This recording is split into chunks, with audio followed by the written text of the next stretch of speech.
Yeah. Yeah. I got a couple footballs for you real quick. Yeah.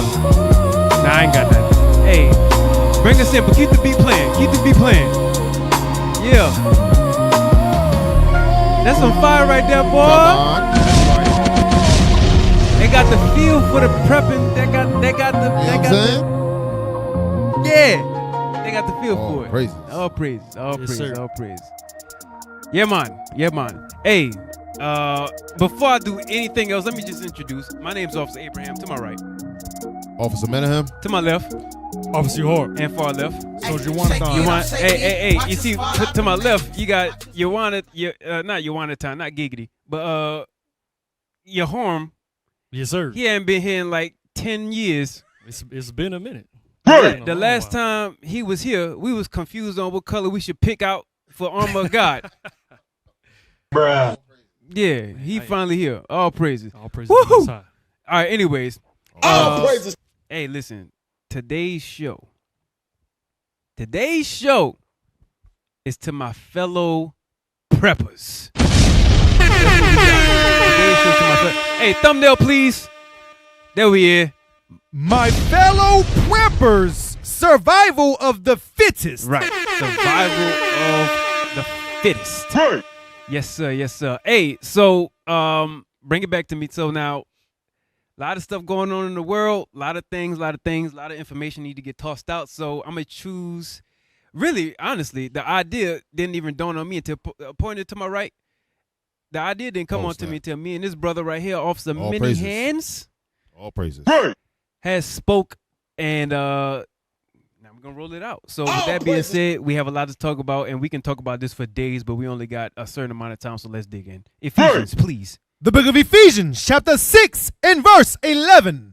Put on the whole armor of God, that ye may be able to stand against the wiles of the devil. Right, that you may be able to stand against the tricks of the devil. Hey. So one of the tricks of the devil is the way that the devil likes to get you is he likes to make you doubt and have no faith. Prepping is one of the ways how you showed faith by works before the time came. Hey. That's what prepping is. Prepping is showing that you had faith by preparing before the time came. Now, when the time does come and you were unprepared, well, read that scripture again. Put on the whole armor of God, that ye may be able to stand against the wiles of the devil. That's why you need a community where you lack. The people that you're surrounded around should be able to help out. That's why it says, now, real quick, use an unusual scripture we don't usually get after this one. Give me Acts chapter 4. Being that this is the topic, give me Acts chapter 4 and verse 32.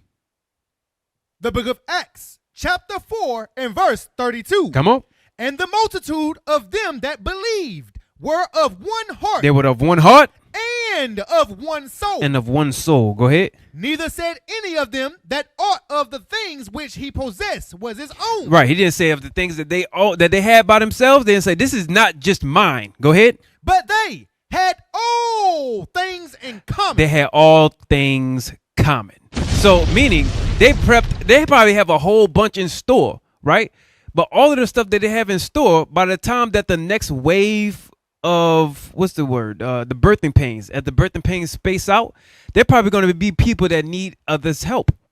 If you are in a community of people with like-mindedness, right? If you're in the people of like-mindedness that have this Bible in mind, then your brothers, your sisters are going to look after you. God made sure that his servants will not be begging bread. That's what he said. So, because you might have prepped the entire time. Let's say, for example, you prepped all the way from the very first time the bishop had said something, all the way up until times happened, and then you got robbed of your preps. Are you just not going to eat? No, that ain't how it's going to happen. Your brothers and sisters got your back as long as you in the spirit. Hey, matter of fact, give me I think it's Jeremiah or Ezekiel 9. Set a mark upon all them that sigh and cry. Ezekiel, give me that. Ezekiel chapter 9, I want to say in verse 4. Give me that. The book of Ezekiel, chapter 9 and verse 4. And the Lord said unto him, go through the midst of the city, through the midst of Jerusalem, and set a mark upon the foreheads of the men that sigh and that cry for all the abominations that be done in the midst thereof. So the ones that the Lord are going to remember is the ones that sigh and cry about the abominations that are happening in the midst of the land of confusion. Right. Here, that's America. He cares about the people that care about the confusion that's happening here, the ones that want it done away with. That's the ones that he's sending a mark on. He said, okay, he cares, she cares, he cares, she cares, he cares, she cares. But this one don't care. This one don't give a damn. Go ahead. And to the others he said, in mine hearing. In mine hearing. Go ye after him through the city, and smite. And smite. Read. Let not your eye spare. Let not your eye spare. Neither have ye pity. Some are going to perish by hunger. Some are going to perish by plague. Some are going to perish by sword. Excuse me. Go ahead. Slay utterly. Hey, by the way, everybody that reads that says sword, that's not how you say it. Right. The language is already messed up. Say it right. Hey, you said who read. People don't even be reading to be saying it like that. Sword. Yeah, sword. What It's not. That's not how you don't say sword. That's not how you say it. It's sword. Go ahead. Slay I'm utterly. sorry. Hey, you just cut a lot of people with the words. Yeah, yeah. People that they be saying sword. That's not how you say it. The language already messed up. We had to adopt another language, and you messing it up. Say it right. Sword. Go ahead. Read it again. I'm sorry. Verse 6. They don't even say that in there. I just thought I'd put it in there. Go ahead. Slay utterly old and young. Slay utterly old and young. Both maids Uh-huh. and little children And women. And women. Hold on. Now this deserves a whole breakdown. I'm not saying y'all sisters need to die, but a lot of y'all simple. So, read it again.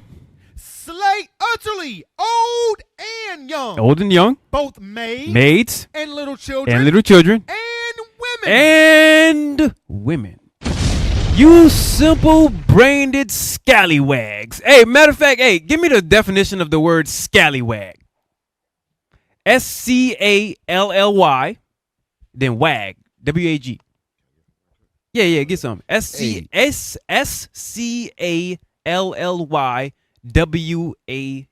Read. That's impressive.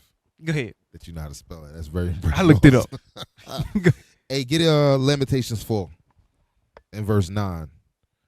Going back to that word and look what the Lord says. And it's a prepping show today. All praise to the Lord. Watch this.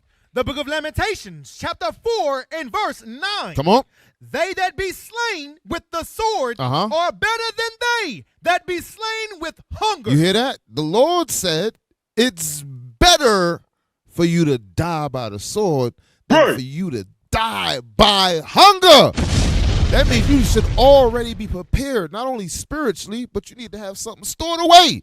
We constantly read that in the scriptures. Be prepared. And leadership's been bringing it out forever. Read it again one more time.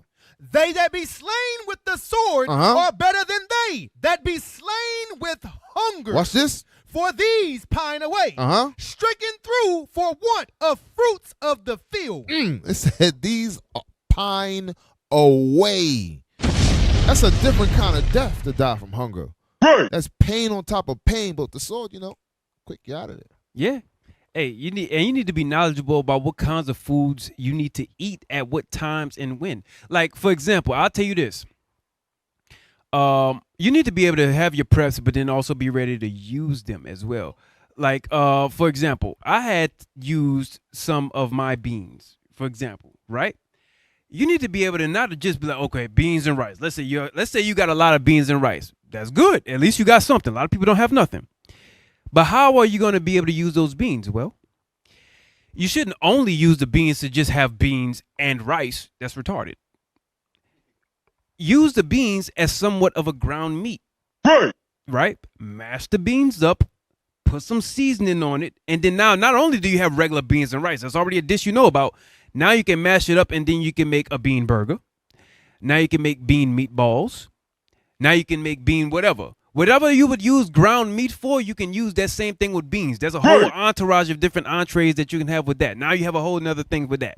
Walnuts, peanuts, almonds, all of that stuff. All of it. Exactly. You have all of that. Now, on top of that, let's say you wanted something else. Same thing with beans. I can go right again. Bean pie, my brother. Muslims know. Y'all know. Bean pie, my brother. You can go ahead and mix it on up. You better learn something. You have a whole bunch of uses for those beans. Likewise with rice. You don't always need to mix things with rice. Rice has enough starch and calories within it. Get some rice. Get some of the powdered butter. If you didn't know about it, that does exist. Get some of the rice, the powdered butter. Mix that thing on up. Add some seasoning. White rice. And then boom. Now you have a whole meal right there. You'll be surprised. I'm trying to tell you this because it's like, why would you only eat that? Well, you would when you realize that the oil is running out. Gas is running short. You might not always have the food in the grocery stores that you think you got. Now you need to be able to make everything stretch. And you need the calories because you need at least 2,000 to be able to maintain where you at. If you're getting underneath 2,000, you're slowly dying. That's that pining away that I was talking about.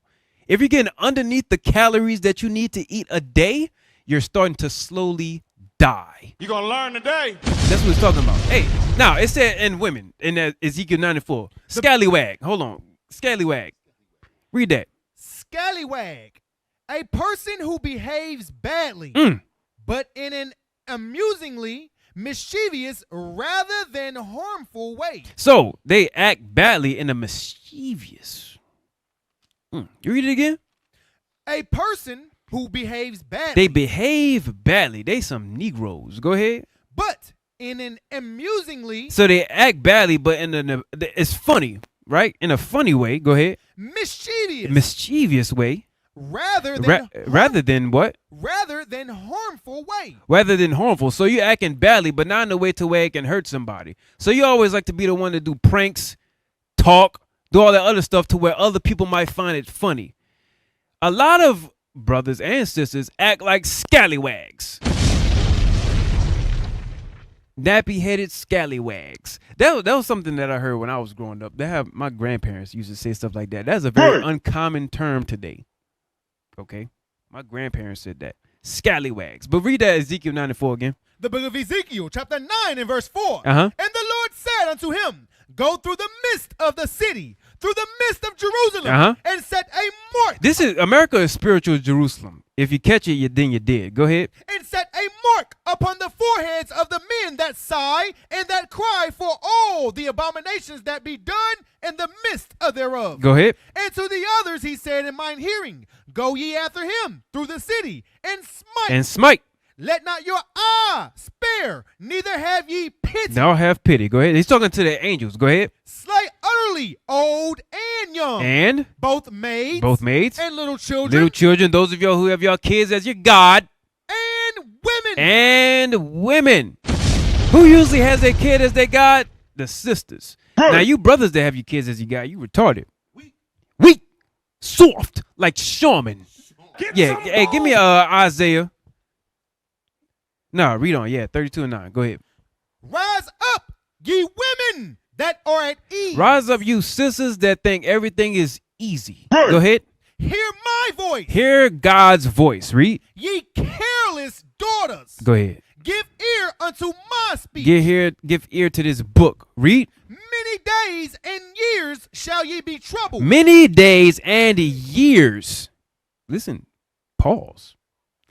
Many days and many years shall ye be troubled. Go ahead. Ye careless women. Careless women.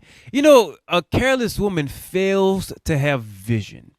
And I'm saying this because this is all toward prepping. We didn't even pull a video yet. But by now, people probably logged out. Those of y'all who stayed in, good. A careless woman. And there's brothers that have this, and we're going to get on every gender. get all of y'all. Because apparently there's multiple now. But so we're gonna get on all of y'all. But I'm gonna talk. Let me get you sisters.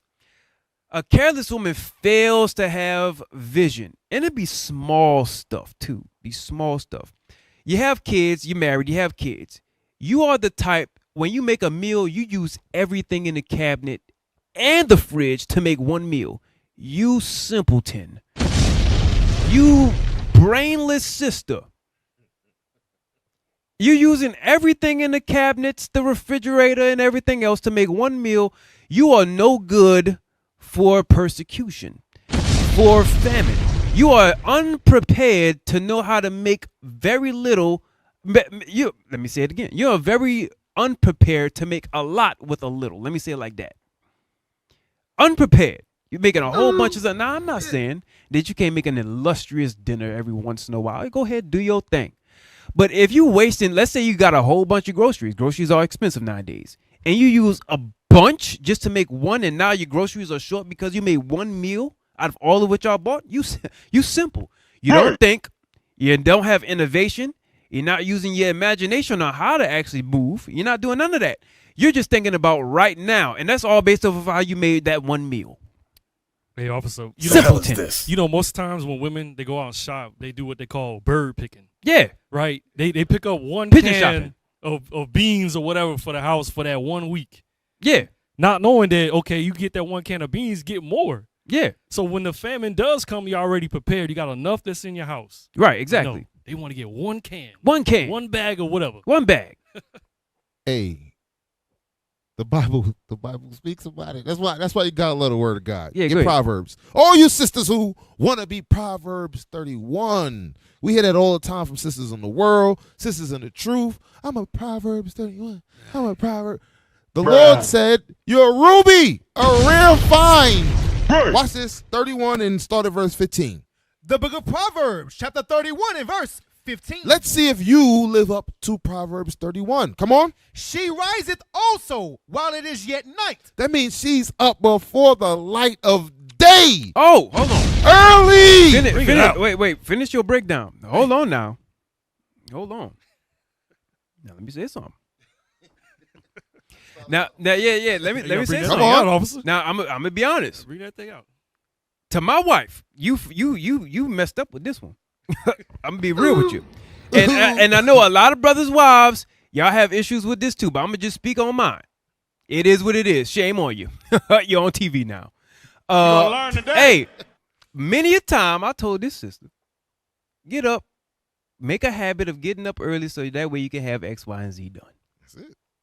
Right? You have more time out of your day than the nighttime, whatever the case is, but get up so that we have the chance to be able to make your food at a certain time of day. That I was raised where my mother, she got Traditional.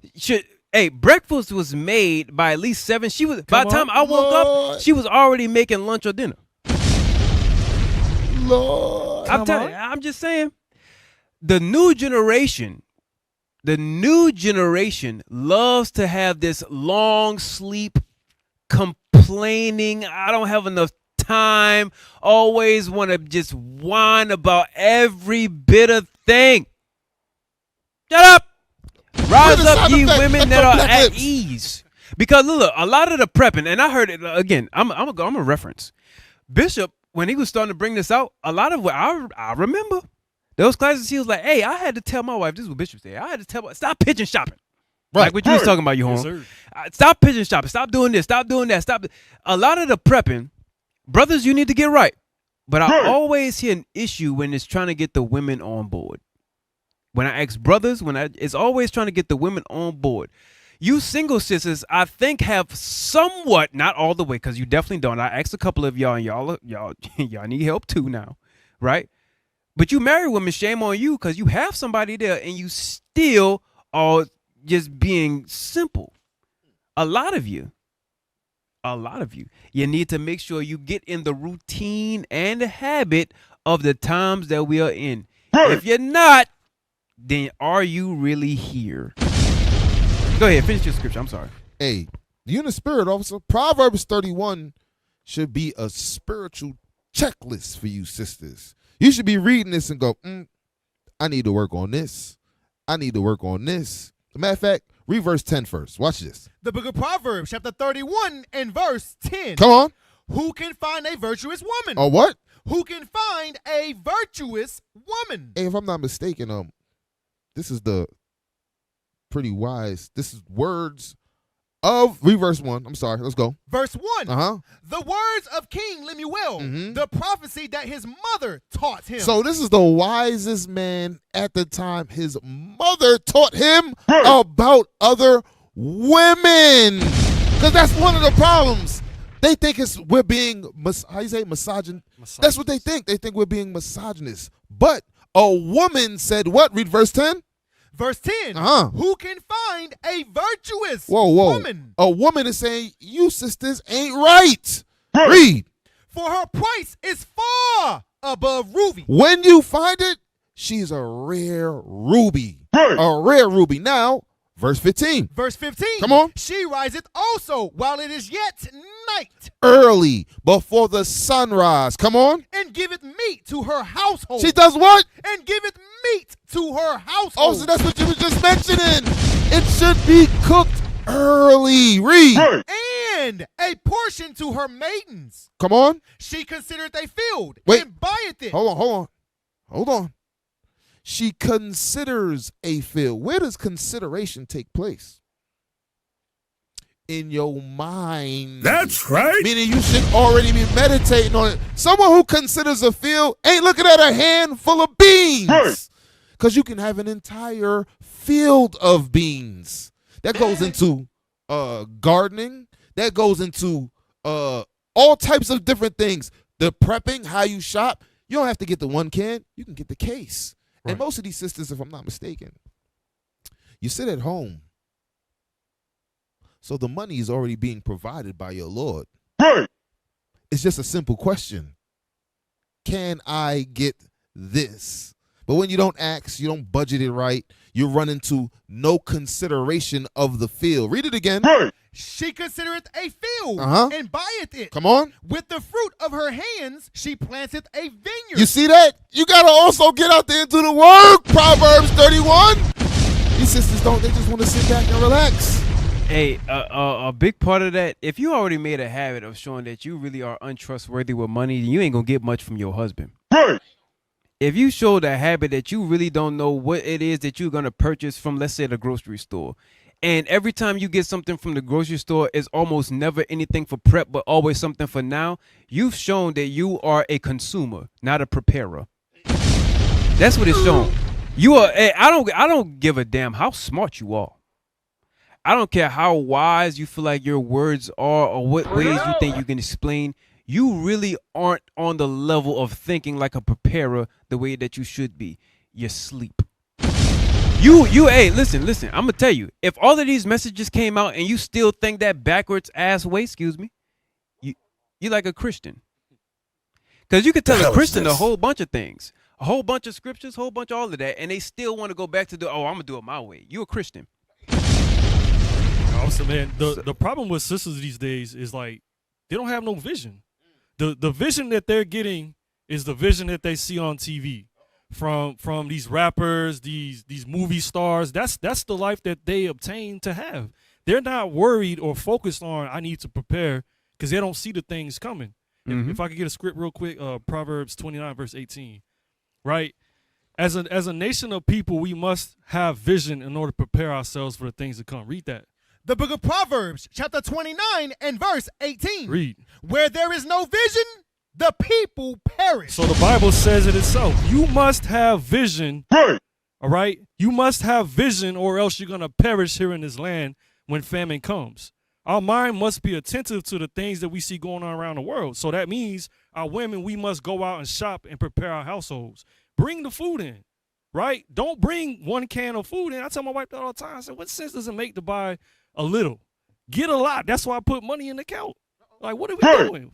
Hey, matter of fact, go back to Isaiah 32 and verse 10. The book of Isaiah, chapter 32 and verse 10.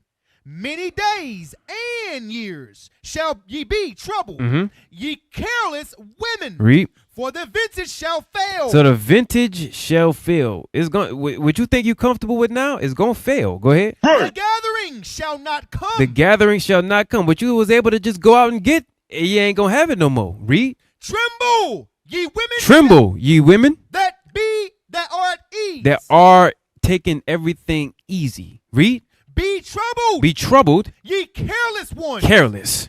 Strip you. Read. And make you bare. Read. And gird sackcloth upon your loins. You're gonna fast now. You sisters that never fast. Go ahead. They shall lament for the teats. So they shall lament for the teeth. So now the milk that you was able to give your young is dried up from your breast. Read. For the pleasant fields. For the pleasant fields. For the fruitful vine. No longer fruitful. Read. Upon the land of my people shall come up thorns and briars. Come up thorns and briars. So what you used to yield forth apples, oranges, grapes, pineapples, and everything like that. In other words, you go into a grocery store and able to get everything you want. You ain't gonna be able to no more.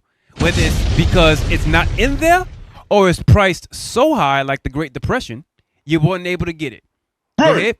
Yea, upon all the houses of joy in the joyous city, because the palaces shall be forsaken. Palace shall be forsaken. The multitude of the city shall be left. Read. The forts and towers shall be for dens forever. Be empty.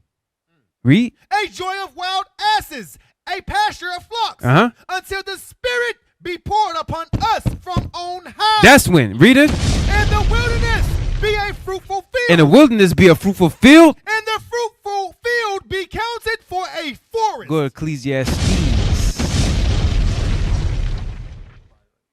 Yeah, man. Ecclesiastes chapter 12 and verse 3. No. Start at verse 1. We're going to read down to 3. The book of Ecclesiastes, chapter 12 and verse 1. Read. Remember now the Creator. Remember now your Creator. Remember your God. Go ahead. In the days of thy youth. While you're still young. While the evil days come not. When times aren't bad, remember who you serve. Remember your God. Go ahead. Nor the years draw nigh. When thou shalt say, I have no pleasure in them. Right. While the sun. In other words, YOLO. Go ahead. While the sun or the light or the moon or the stars be not dark. So when there's no destruction going on, remember your Creator.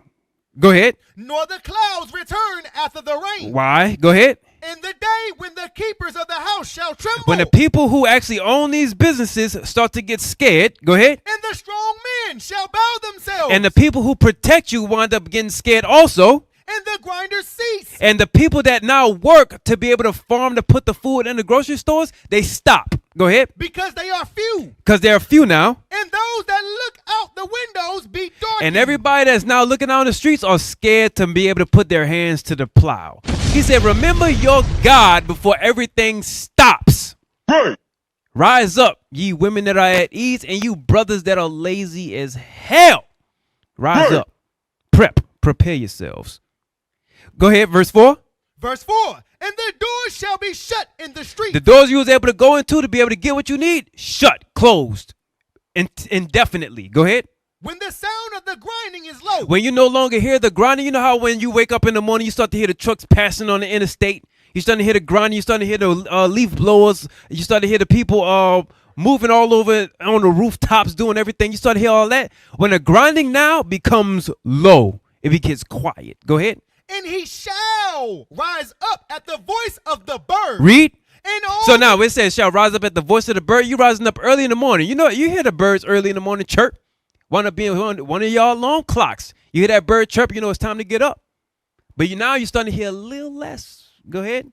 And all the daughters of music shall be brought low. It's now no time to just enjoy yourself. Read. Also, when they shall be afraid of that which is high, and fears shall be in the way, and the almond tree shall flourish, and the grasshopper shall be a burden. Read. And desire shall fail. Read. Because man goeth to his long home. Meaning, well, now, all of what's going on, you wind up getting scared. You wind up getting old inside of your fear, you die. All of this is done for. Listen, prepare yourselves. Prepare yourselves. You can wind up going into your long home and dying. Prepare yourselves. So let's get into it. We had a video, didn't we? Yeah, we had a video. We had a video. Give me the video. We have I believe it was a trailer. Which one you want to do? I want to say, yeah. Get that.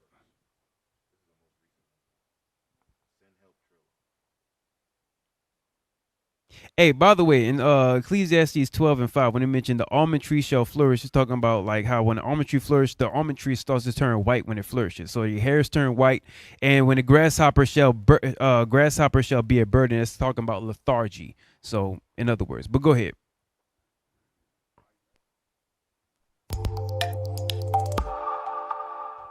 Yeah.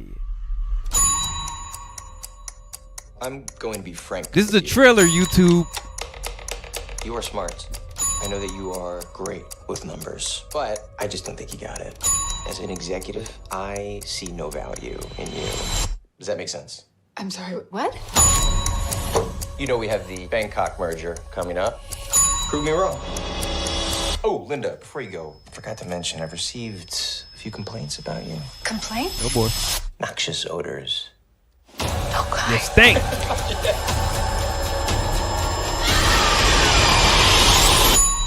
Take your seats, if you're a little bitch. Language.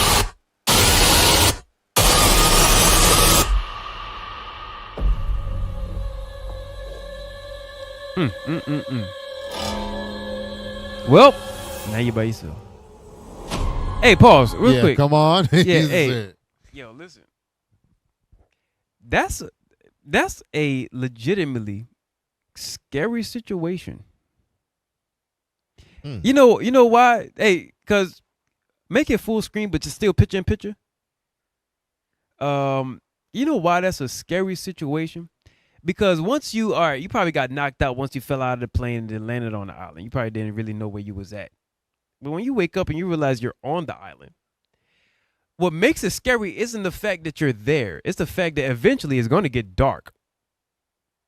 That's what makes it scary. That's Right. Eventually it's going to get dark, and the realization of I'm still going to be here. It's not like people know I'm here. right. I'm still going to be right here, and I don't know what's here. That's the scary part. Hey, Go ahead. it only becomes scary when you don't know what to do in these situations. Right. That's the reason why I'm using this here as a clip for what we're talking about, because she's now going to be in a place where she has no wisdom. She doesn't know what to do, how to be prepared for this situation. And guess what? It's going to be a lot of y'all. Excuse me. There's going to be a lot of us. I want to clean it up. It's going to be a lot of us. So we have to make sure that we're prepared. You have to know what to do in those situations. You can't be frantic. People only get frantic when there's a lack of knowledge. If you know what to do, that's why we have things like fire drills. Because when the danger happens, you need to know what to do. Keep playing the trailer. Uh-oh. Medical. This happens all the time. You better know what to do. I'm telling you. Hey, I'm sorry. I'm a big fan of zombie movies and things like that. Listen. You don't got the right things in them bags that everybody want to go get these bug out bags. If you don't use it, you was mentioning having certain gadgets and things. If you go and buy all of this stuff that they push on the YouTube channels, and you double clicking on Amazon, and you got all of this stuff, and you've never used it, it is a waste of time and money. That's what a lot of y'all doing. Oh yeah, solar panel, click. Hey. Oh yeah, generator, click. You buying all this stuff, and it don't work because it's still in the box. It's still in the box. Yeah, You never used it. That's like somebody ready to go skydive, but they bought a parachute from Google. Damn, what they think is a Yeah, parachute. you screwed. Hey, I'm gonna tell you, just to help y'all out. If you had a cut, right? For example, if you had a cut, something that you literally would probably need, let's say surgery, not surgery, stitches. That's the word, stitches for. But it's a small little incision, something like on your arm or leg or whatever the case is, a cut. You would think, okay, well, I don't have no stitches over now, but I have a Band-Aid and I have some honey. Put the honey on the cut, and then put a Band-Aid over it. It's going to heal the skin and then close it up. You have to know stuff like that in order to be able to prepare. So that way you can be able to use it. Honey is I forget the term for it, but honey is a very good healing for the skin, and it winds up closing up wounds. And it also great for digestive health as well. Yeah, that's a separate thing. Yep. Yep. So you need things like honey. You need things like molasses. Because you need, again, calories up. You need things for digestive health. One of the things you really don't want to happen during prepping is for your gut to get messed up. If your gut get messed up, people died back in the day from diarrhea. Yeah, hey, listen, people die from diarrhea. You don't want your gut to get messed up. You have everything you need, and then you wind up having a bad bathroom day, and then boom, that'll suck. You had more on that trailer? But you had something? Actually, that trailer reminded me of that movie Castaway with Tom Hanks. Yeah. It was a similar situation. It's in the clips. Hey, all praises. But also too, like, prepping goes more into a sense of like we do collect things that are physical, but we also have to build up our knowledge base. Because like you said, he pointed out in the trailer, they had a cut on the leg. If you have no medical knowledge and you're on the island, you have to be able to look for things in order to heal the cut, right? So it doesn't get affected. Like, you don't have an infection now spreads the rest of your body. So you need to have some type of medical knowledge. You need to know how to build a shelter. You got to do things to survive. So you got to read books. You got to do research. Put these things down on paper and then commit them to memory.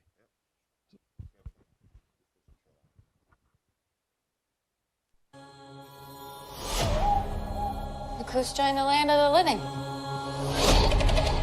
How long? You been out? Day and a half? Have you tried making a distress signal? Or a bigger fire? I was busy trying to keep us alive. But getting us out of here, that should be your focus, not being Susie Homemaker over here. What did you just say to me? Let's not forget, I'm your boss. You work for me. We're not in the office anymore, Bradley. No help is coming. You just have to accept that this is how things are now. You ever hunt? I think I like it. You are stuck with an asshole. Hey, boss. you know what's interesting about this? This dude, this is the opposite of what everything I said. Yeah. Put everything I said about the woman and put it on him. Put literally. Yeah, put everything I said about the woman and put it on him. He is the example of society will never fail. I am always going to be okay. We are good. Stuff like what I seen in the movies can never happen to me. It clearly happened to him. And then the person that he used to disrespect wound up being the person he have to rely on. I tell you, boy, be careful who you talk to. You never know. You never, ever know who can help you out. You just don't know. You don't. You'll be surprised who next to you can be able to be a big help or assistance to you. Go ahead, play on. Just like I was. Although I'm betting I am a much nicer boss than you ever would have been. Except for maybe this part.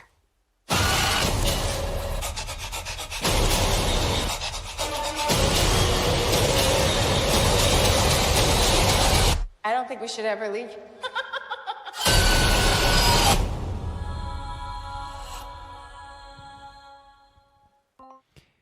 Yeah, boy. Yeah. Yeah. Hey, you know what? I'll tell you something. I ain't got nothing negative to say. Outside of the fact that she's kind of crazy. But I'm going to tell you this. She have an idea as to what to do. And that reminds me, I couldn't find no good clips. I really wish I could have. But if any of y'all have ever seen that show on Apple TV called Invasion. Fire show. Anisha is the main character within, well, there's segments within the show. She's the mother of 2 kids. They're Arab. But it's what she knew how to do. Like, I'm talking about knowing how to siphon gas out of a car into another car to be able to, if they had no more gas, she can put more gas into her own car and then run, right? By the way, electric vehicles ain't gonna be no good to you. I can't verify that, but I just call it a hunch. Outside of that, they wind up having to live like for a moment in the night, go to some diner. She knew how to not only get things rolling or like wire the diner's oven to work and start up, but then she can be able to cook the food and make something out of nothing within there to be able to make sure her family ate. The man, he didn't know nothing at all because he was too busy committing adultery. The hell is this? And then on top of that, she understood signals. She knew how to heal. All of that stuff. That's the reason why I started off talking about the women, because I knew that the women will be a part of what we was talking about first. Sisters, you gotta know something, and you should be the other side of what your man don't know. Like, in other words, let's say for example, he probably didn't have, let's say he didn't have the time to actually learn X, Y, and Z. Well, you should be his clone. You should be able to learn something and then fish it into conversation between both of y'all, and then now both of you know. It shouldn't be, oh, I'm gonna share this with him so he can learn it. You learn it and then share it. Be like, oh, well, this is what I got. It ain't like you out of order. You learn it and then share it. Like, for example, knot tying. Why don't nobody know how to tie knots? You can use knots for a whole bunch of things. For real, you can use a knot to be able to wind up dragging somebody who wind up getting hurt if you get the right kind of I forget the name of it. What you call it when you actually have to put somebody that wind up getting hurt, you have to wind up laying them down. It's like a little pad that you get, and you have to tie a knot to wind up dragging them along. You know what I'm talking about? I forget what it is, but you have to have certain knots for that. If somebody's about to fall, huh? Is it a gurney? I think it is. Something like that. Or if somebody's about to fall from a distance, and then you need a knot to be able to tie it to a tree. You think that's fake, but that can actually happen. Where we live at, where currently in this state, especially this state, there's mountains where we at. We can literally be on a run, going off of a cliff, and we might need to save somebody. Tie something around the tree. What kind of knot do you put on that tree? What kind of knot do you put around the person to be able to grab them? You need to know stuff like that. Hey, we live in a region that has a vast variety of different plains. Yep. With coastal, mountains, swamp. Yep. Suburbia. It's all different types, especially here. Suburban. He said suburbia. You know what I mean? Yeah. From New York. Yep. He said, yep. Want to get the next clip? Go ahead. Let's get the second clip. So the second one. Yep. From the same movie. But what I'm showing you is the things that are going to be important to have some knowledge of. Right.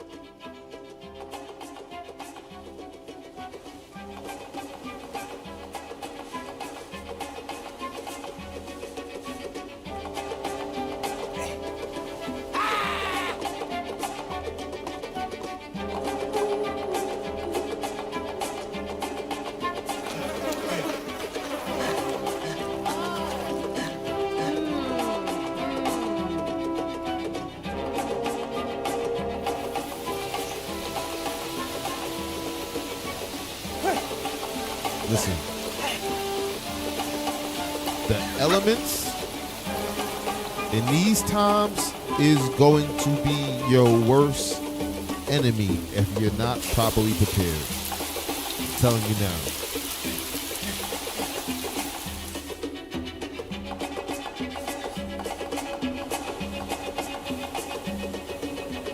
All right, cut it.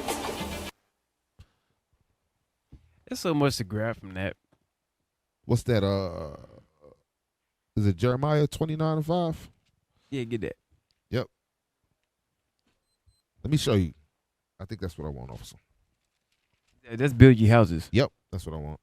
The book of Jeremiah, chapter 29 and verse 5. Yep. Build ye houses. Do what? Build ye houses. The Lord is telling you very plain as day to make sure you have shelter. Right. I hear brothers.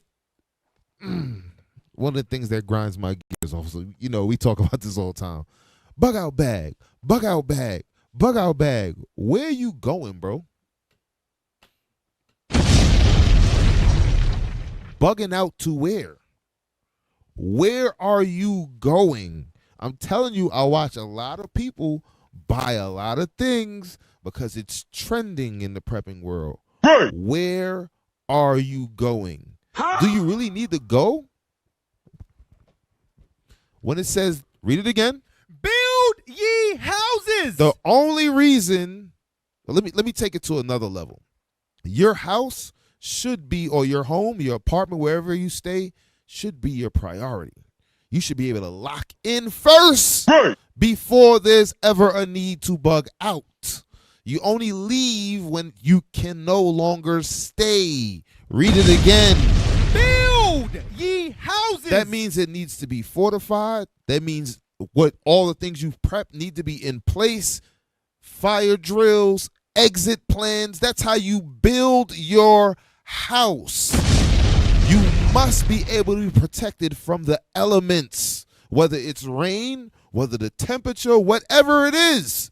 You must do what? Read it again. Build ye houses. Read. And dwell in them. And dwell in them. So if you do decide to bug out, and it takes a 2-3 day journey, wherever it is that you have to go, what are you going to do?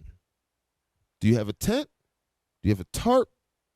What are you going to do? Because you need to be able to dwell in it. Read. And plant gardens. Come on. And eat the fruit of them. You see how all of it works together? All of it works together. So if you don't have those skills, you will literally be destroyed for the lack of knowledge. Come on. Take ye wives and begot sons and daughters, and take wives for your sons. No, that's good. That's good. That's good. But shelter is important. It's important. Go ahead, also. Yeah, hey, as far as it goes for everybody that's just so quick to bug out, it's few, but it can happen quick. Reasons why you should leave. If your neighborhood, or I wouldn't say zip code, because you really want to know if it's on the other side of your zip code. Zip codes are huge. If your neighborhood where you're at starts to tear down, they're starting to break into houses, you're starting to see it happen across the street, across the way. They just don't really notice you yet. It's time to leave. That's when you know it's time to go. If they have people that's just breaking in, rifling cars, meaning they taking them, whatever. That's when you know it's time to go, right? And that's probably before you really got settled in. That could happen. Or let's say that maybe in your neighborhood, another reason, let's say the elements got it. Let's say it was a fire, wherever you are in the country. Let's say it was a fire. A fire starting to ravage the neighborhood, and then your house is getting close to being next. I probably would have left before yours got close to being next. But it's time to go. Or hurricane, time to go. Because it would suck that a hurricane will come during a time where you actually really need, when anarchy is going on. But that's the time to go. They have this app I have found, by the way, called, let me see. It's called Citizen. This app called Citizen. And what it says, let us protect your world, find safety alerts near you. It's this app called Citizen. It tells you about crime that's happening within your zip code and around where you're at. So if you have things like that to tell you what's going on around you, and it's like a lot of the stuff that's happening seems to start circling in on your neighborhood and it's getting worse, it's time to get out. But not just that. Don't go to the regular interstate. The interstate might be packed. You need to know back roads. You need to be familiar with where you're driving at, and go and get familiar during the daytime. Don't drive at night. Don't be simple. Don't drive at night where they have creeps already right now, today, without nothing going on. They have creeps out there in the back roads like, oh yeah, let me get this car. Try at the daytime. Go on those back roads, figure out where you're at, so that way you can get around to where you need to get, and have a destination and plan. Plan to meet up with others. Don't just try to wing it on your own the entire time. You ain't gonna last. Try to meet up with other people. Your bug out bag should only last, really honestly, a good solid bug out bag lasts a solid 3 days. Anything longer than that, you're carrying way more weight than what you need to carry. And honestly speaking, if you can't put clothes in it, sure, But a lot of bug out bags probably don't have those extra clothes inside of it. It's just the things you need to be able to move forward. You're gonna be dirty, but I'm pretty sure at that time you're not gonna really care about taking a shower. You know. Anyway, next clip. Hey, let's go with the where is it?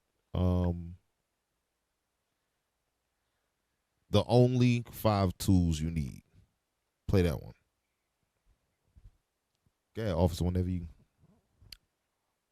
Yeah, I thought you was gonna say something. Now, I would just say, going off what y'all said, that we have to have what you call a contingency plan. That's it. Because you wanna shelter and bunker your house down as best as you can, but what happens when people next door to you don't have food, or they can't go down the road and they smell buy what you groceries?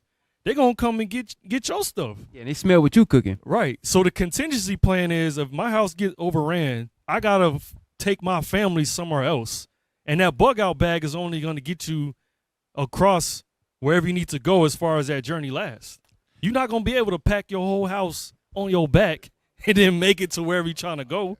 So we gotta have a contingency plan. You bunker down in your house. When your house gets overran, where are you gonna go next? Hey, officer, you in the spirit. I don't know about y'all, but I remember speaking with Officer Abraham. We were speaking about being a gray man, right? So that's a lot of people will look at that as being singular, like self. But your environment also needs to take on the same atmosphere. So for me, this is me, I'm not going to be too worried about trying to cook because I know it's going to attract certain personnel. So that means your prep needs to be aligned with that, if that makes sense. There's certain foods you don't have to cook that you can eat. And you know how I know you know that? Because you've been keeping Sabbath since you've been in the truth. But people think you need generators. I need the heat. I need the stove. No. I need civilization. Listen, the Lord is building you up. He's been prepping you this entire time. You don't need to pop open that can of tuna, bro. Hey, on some Get real the sardines going and make it taste different today. Hey, on some real, the canned foods that you get, they're already made. All you're doing is heating them up. If you need to. If you need to. And like some of them, if they need to be heated up, it'll tell you, okay, you probably need to heat this up. But a lot of them, like the Chunkies, for example, you can just open it up and as is, bon appetit. Right. You don't need to let everybody know that you got something. That's one of the biggest. That's a big mistake. If you have food and then you start cooking and then the neighborhood know that you cooking, you done. So just to be clear, that's the similar mindset with that big old solar panel you got on the top of your house. Yeah. And then at nighttime, everybody else don't got lights, but you AC running and all that. Come on, bro. Music Lights blasting. on. Well, we Steam gonna have a coming out good the chimney. time. Yeah, music Man, blasting. Jake, man, crazy, I'm man. lasting in this famine. Yeah. Meanwhile, they in the dark with their stomachs touching their back. Man, they gonna be outside looking like me finna get these over here. They'll kill you and then take everything you got. They ain't gonna have no mercy either because they're hungry. Right. You don't know what somebody would do when they're hungry. That's a different kind of vicious thing that comes out of people when they get hungry. Oh man, you in the spirit. You might. You don't know what's gonna come out of people when they're hungry. They have I forget the episode on The Walking Dead, but they had these people when they had came across. It was like after the episodes when they went to the church, Yeah. they had started to eat people. They was like, Yeah. this is the good stuff and whatnot. They will eat. People will eat you if they're hungry enough. They will do it. Matter of fact, People, come on. It's like You're that the movie, spirit. the Book of Eli. Yep. During that time, Yep. hey, they they tried have to eat his ass. they have one. I always laughed at it. Go to 2 Kings 6. They have one in there. I believe. Yeah, 28. Start at 28. 2 Kings 6:28. The book of 2 Kings, chapter 6 and verse 28. Go ahead. And the king said unto her, What aileth thee? Read. And she answered, This woman said unto me, Give thy son, that we may eat him today, and we will eat my son tomorrow. So she wound up saying, hey, give me your, let's eat your son today, and then we're going to eat mine tomorrow. Now, hers was living. She's like, okay, well, kill him, and then we can have him. Go ahead. So we boiled my son and did eat him. Read. And I said unto her on the next day, give thy son, that we may eat him. And what she say? And she hath hid her son. So she said, nah, you can't have mine. So that's a Negro right there, boy. She was like, hey, no, we ain't gonna. Yeah, I don't know where he at. He gone. That's some evil ish. He wound up running. The famine, he got past the famine. No, yeah. But hey, your son though, you know. Hey, never trust somebody. I'm telling who you. got the same. Listen, if y'all got the same exact thing, always question why they want yours first. Something got to be off here. People do that. Go ahead, play that video. Listen to me. Stop hyperventilating. Do you hear that? That rhythmic thudding against your front. I'm sorry. We just had a whole sidebar conversation. Hey, go ahead, play it again. Hey, let me get yours. Yeah. Nah, we good. Oh, good. Listen to me.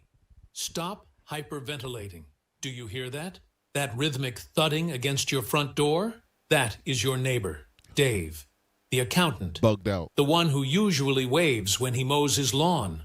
Right now, he is taking a red fire extinguisher to your deadbolt because he hasn't fed his kids in 3 days. Uh-oh. And look at you. Look at this. Standing in your living room, surrounded by a cardboard fortress of Amazon boxes. This is going you are to wearing be a tactical lot of plate you carrier Jews. that is strangling your gut. You are holding a compass.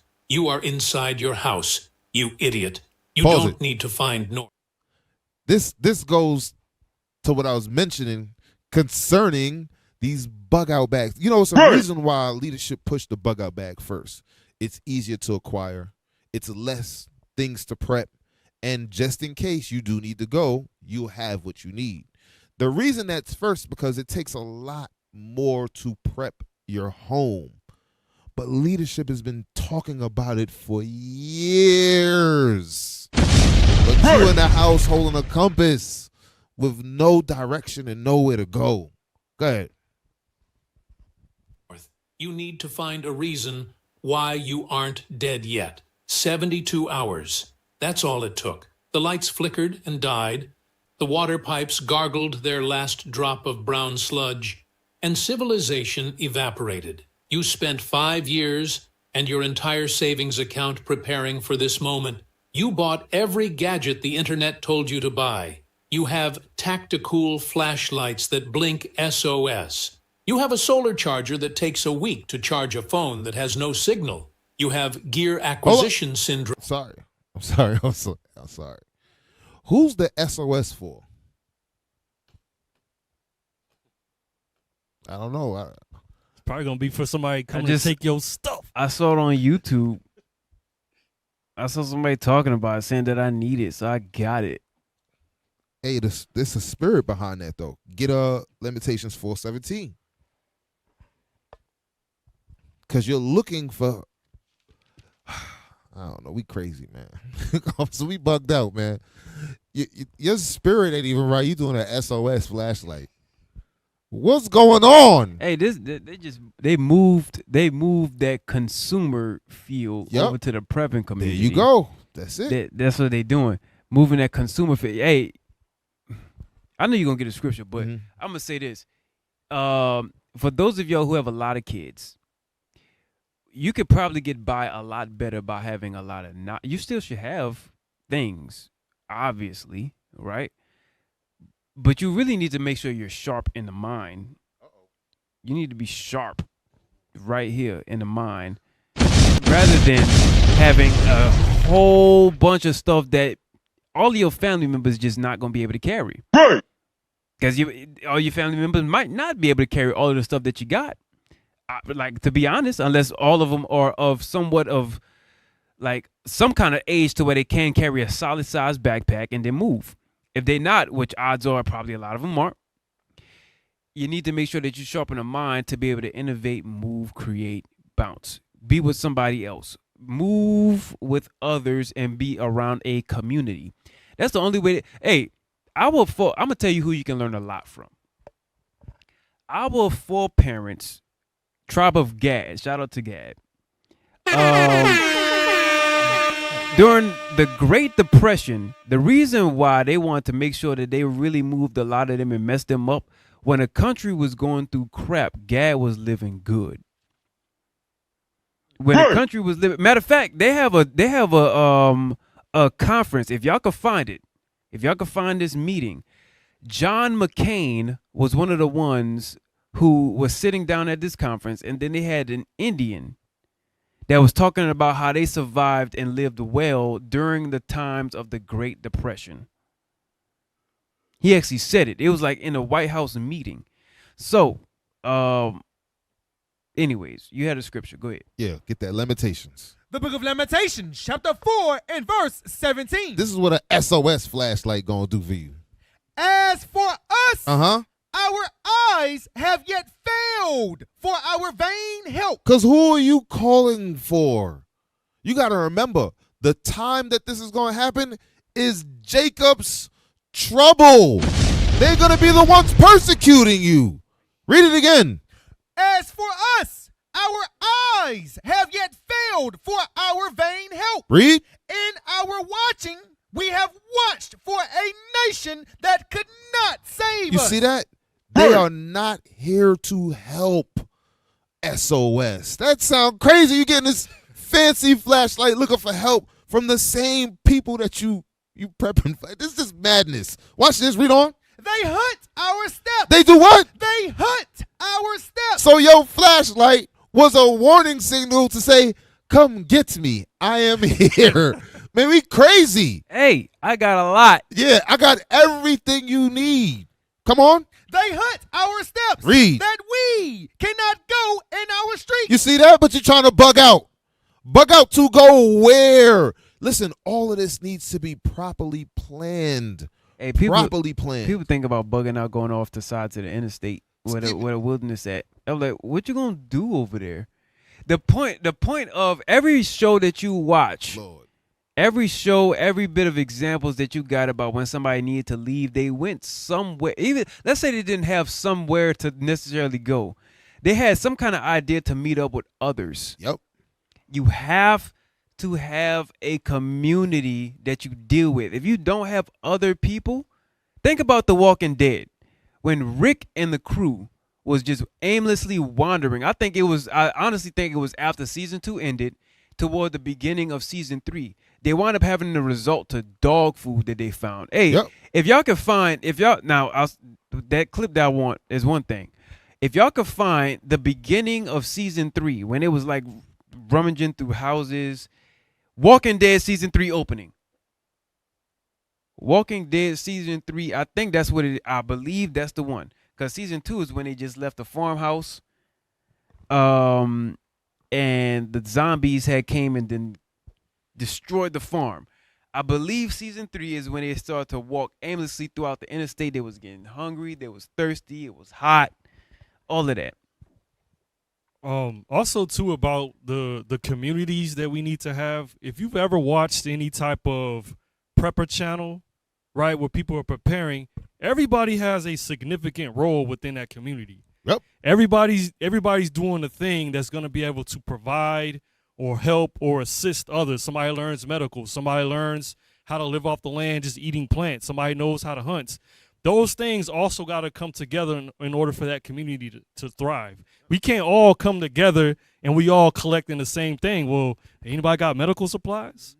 Do you have this? Do you have that? No, I ain't prepped that thing, man. So that has to be a part of our mindset too when we're putting together our communities and coming together.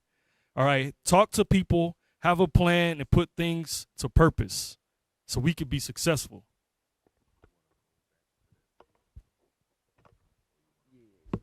Go ahead, play that video again.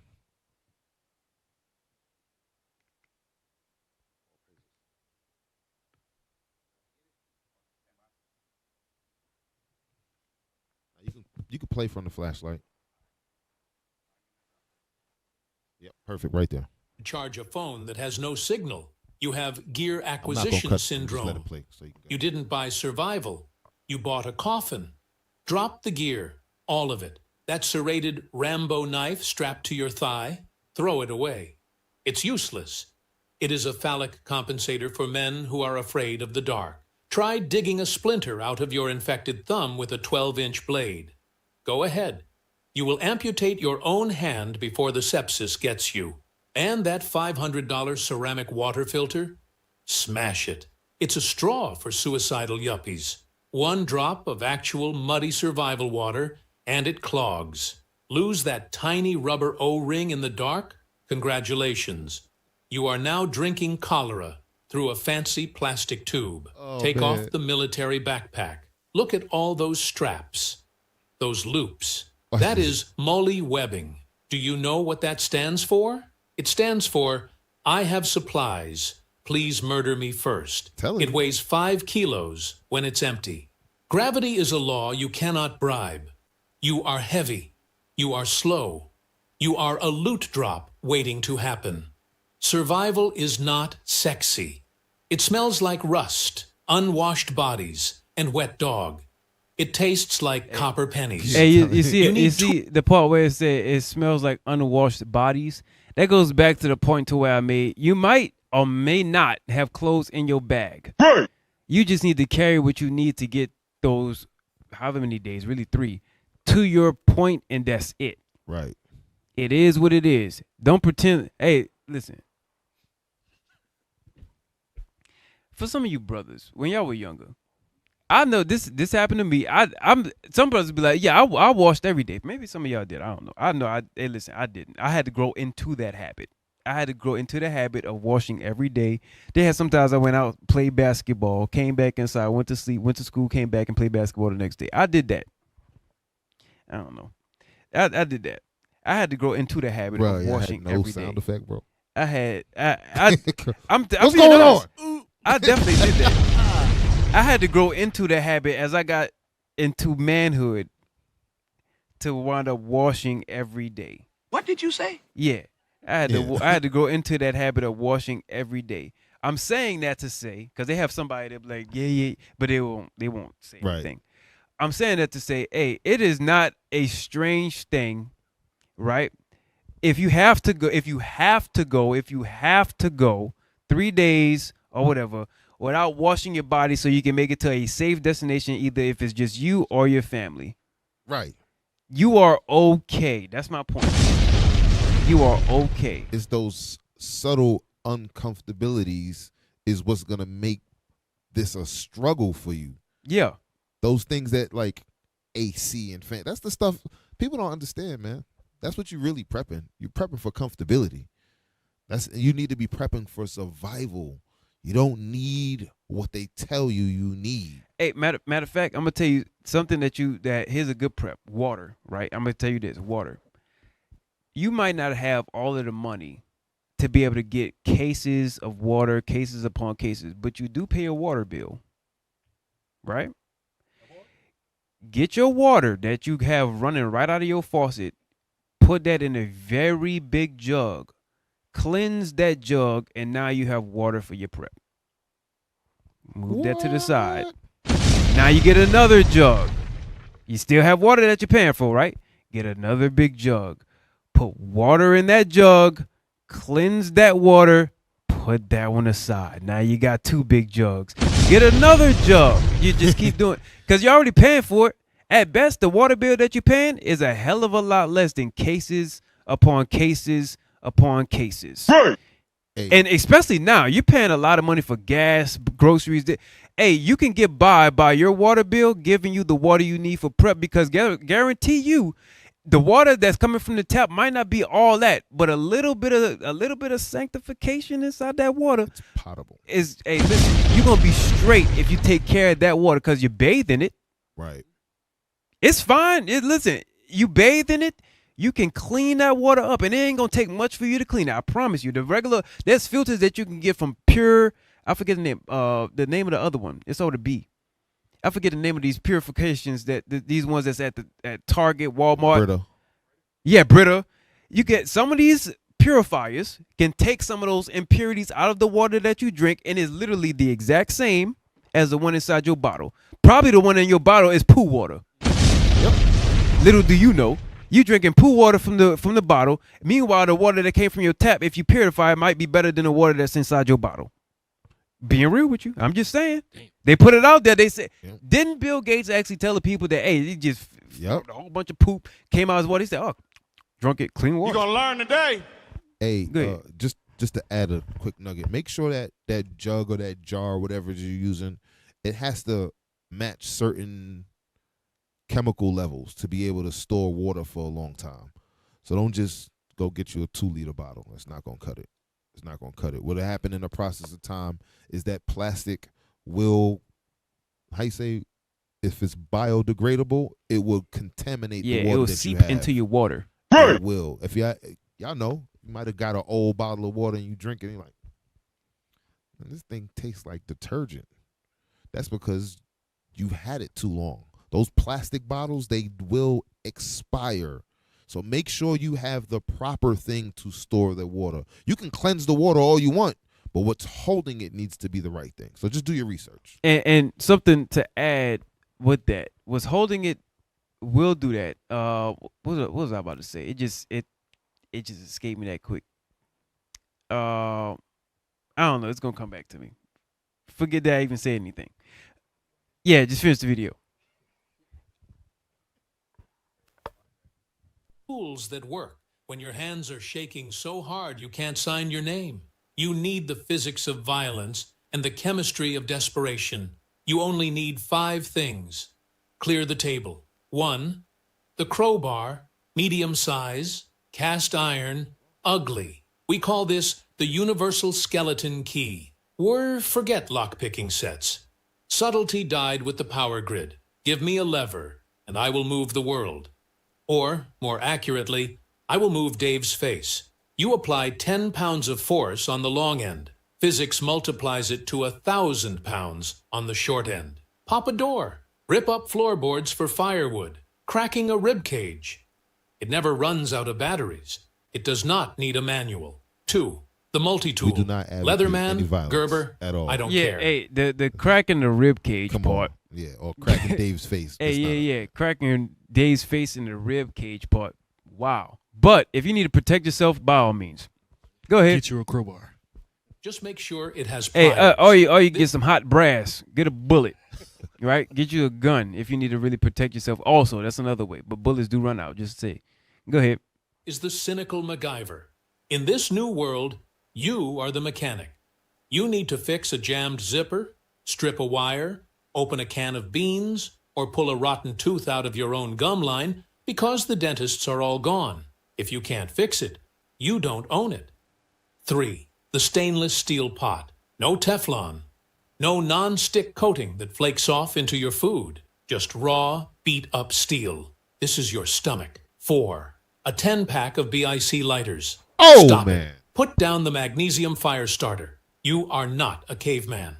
You Yo, do not hold need on. to spark. Yep.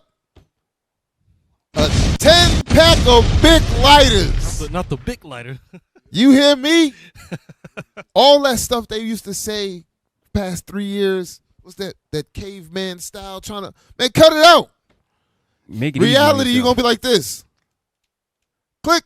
You got fire. It's Yeah. 2026. Yeah, make it easy on yourself. You ain't got to do all Lord that have other extra stuff. mercy. They Yeah. got you. Yeah, you ain't gotta. Hey, please, you really don't have to make it hard on yourself. Nowadays, they have these fancy little things that's like in metal. You light the fire and then it stays lit for a little while.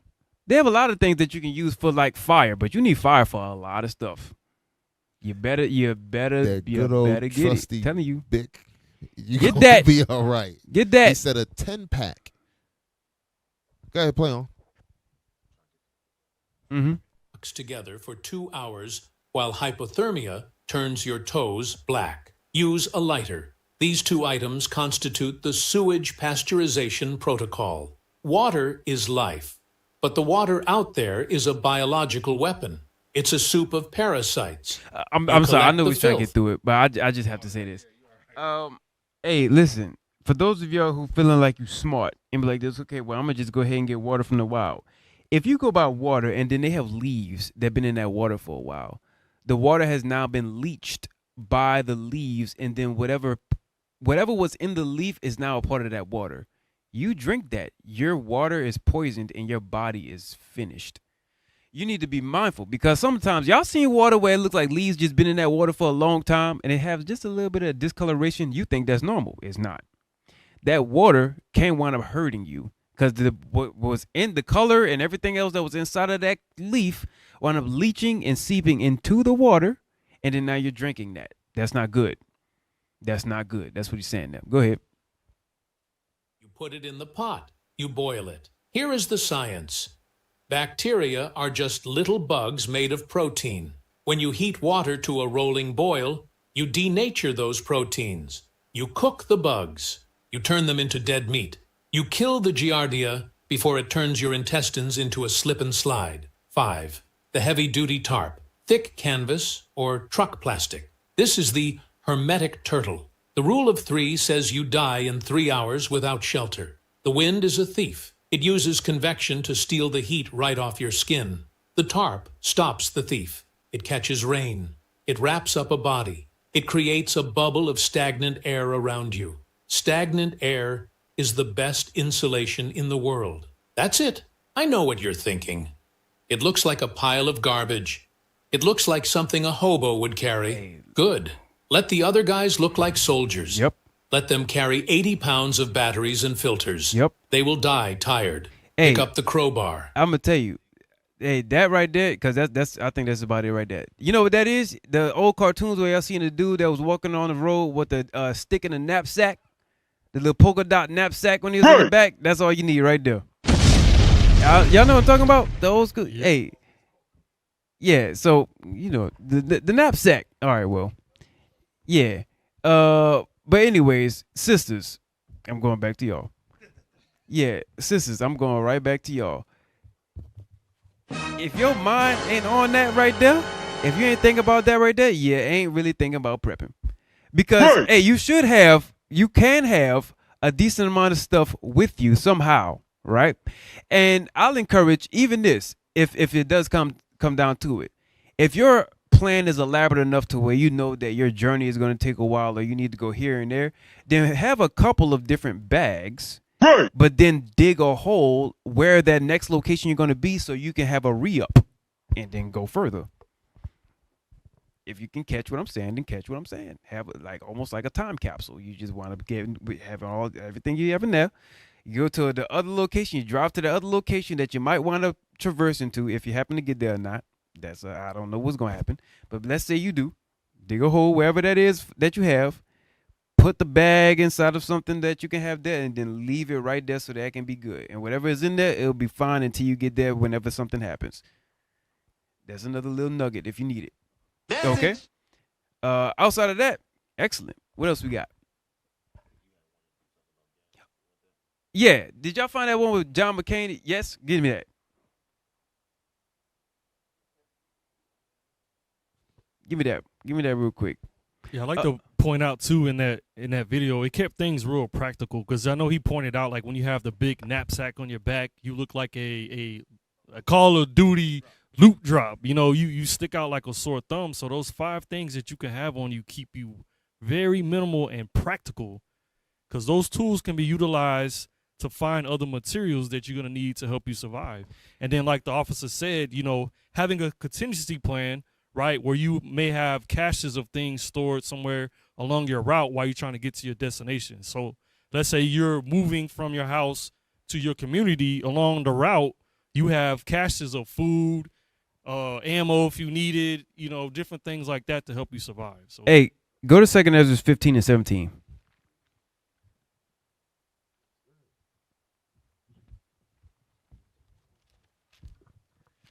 The book of 2 Ezra, chapter 15 and verse 17. Go ahead. A man shall desire to go into a city Hey, focus the camera. and shall not be able.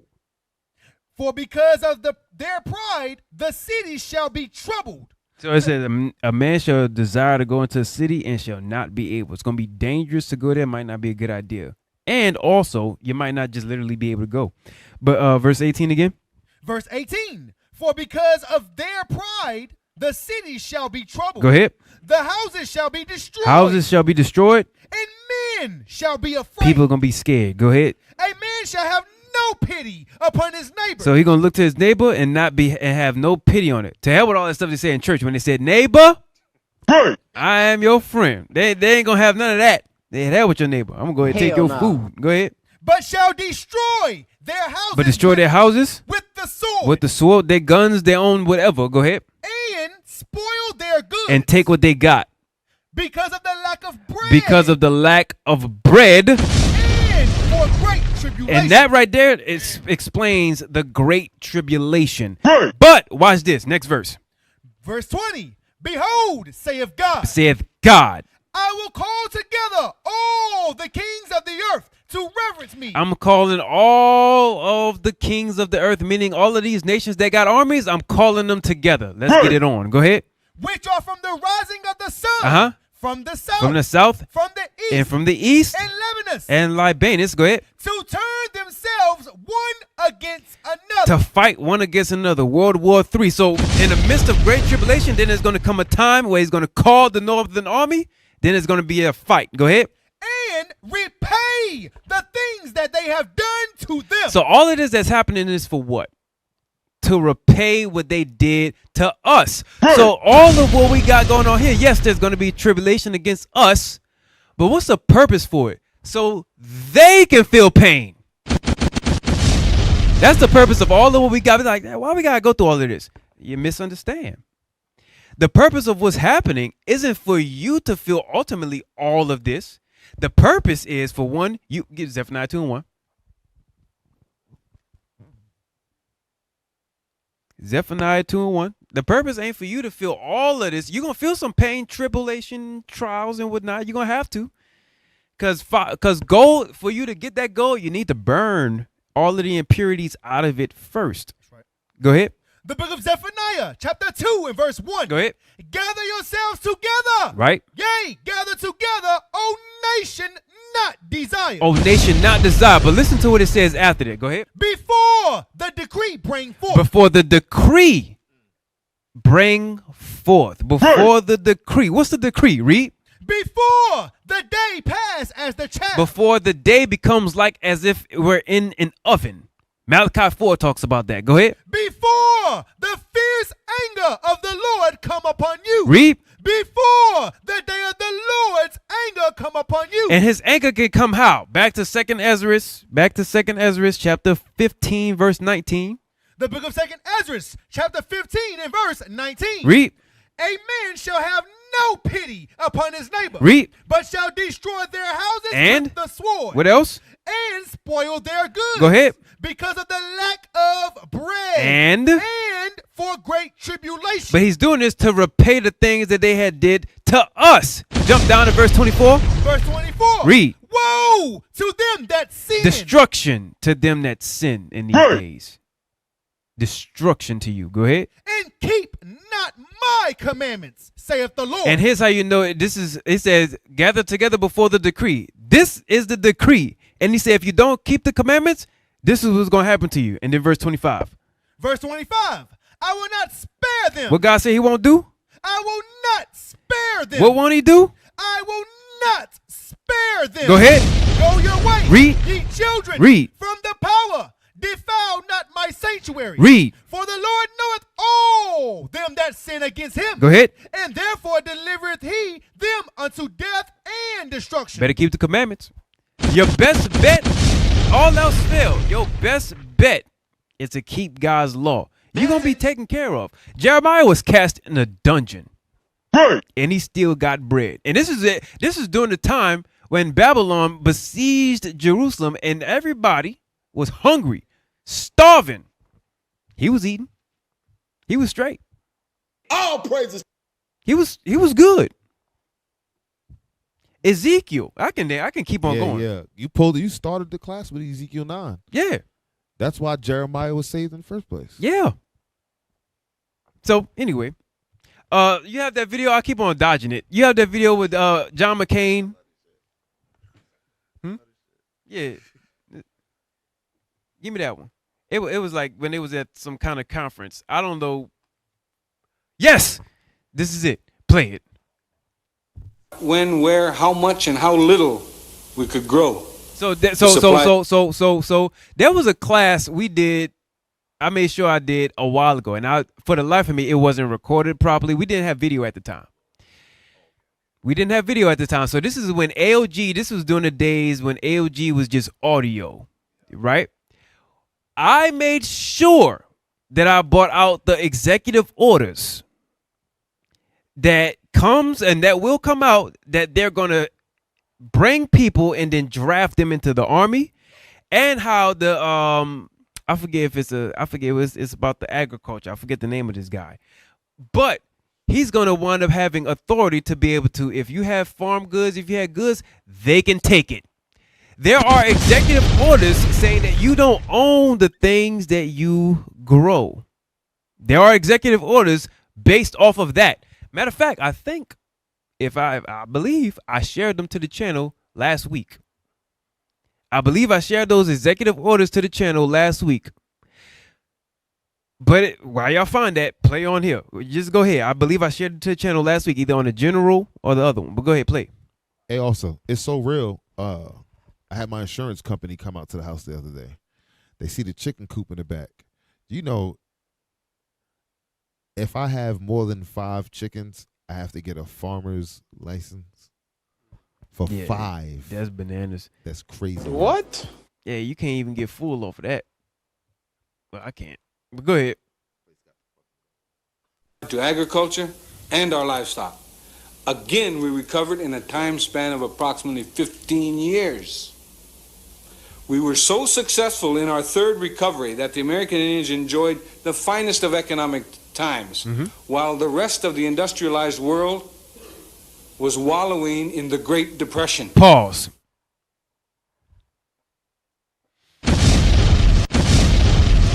I wanted that for that reason right there. Fix the camera. I wanted that. Y'all, I don't know what y'all doing. I wanted that for that reason right there. He was like, we had such a economic boom, and I'm using my own words with that last one, economic boom, that the rest of the world was feeling the Great Depression. You know why? Because they gathered together. They had all things common. They didn't let anybody lack. They had all things common. They were together. That independent stuff that you sisters and brothers got, you retards, y'all are going to be out there dead by yourself. And when you don't make yourself known, guess what you're going to still be? Out there dead by yourself. If you don't want to be known amongst the brothers and sisters, guess what you're going to be? Out there dead by yourself. Because that right there is an example. I looked at that. I looked at a whole documentary about the Great Depression. And this is the honest to God truth. Before famine starts, a depression is going to happen. I don't care whether they declare it as a depression, but a depression is going to happen. It's going to be when the money you can't really buy for. I think, what was the story? Maybe this is the wrong country. But your dollar, the money that you have, you had to weigh it. No, that was a part of the depression, actually. You had to weigh how much money you had in order to get a piece or a loaf of bread. You had to weigh it. Not that, okay, this costs $1.50.